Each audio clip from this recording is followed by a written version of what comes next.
যদি আপনার কাছে অনেক বড় বড় সার্টিফিকেট থাকে কিন্তু মনের মধ্যে অহংকার থাকে, আপনার মনের মধ্যে নূর আসবে না। যদি আসতো তাহলে ইবলিসের মনে আসতো। তার জ্ঞানের কোনো কমতি ছিল না, ওয়াস্তাকবার, সে অহংকার করেছিল। আর অহংকার কাকে বলে?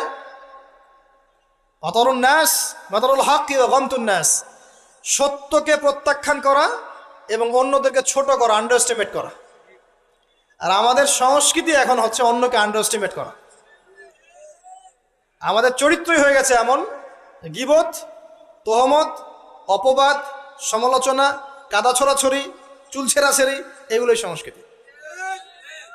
যতক্ষণ আমরা এই কাজগুলো করতে থাকি ততক্ষণ ওই যে ইসরায়েল, সে আরো 10টা মিসাইল বানিয়ে ফেলে। এই জন্যই বলি যে আমরা মাঝে মাঝে জিলাপি খাই, খোরমা খাই, আর তারা তাদের কাজের দিকে এগিয়ে যায়।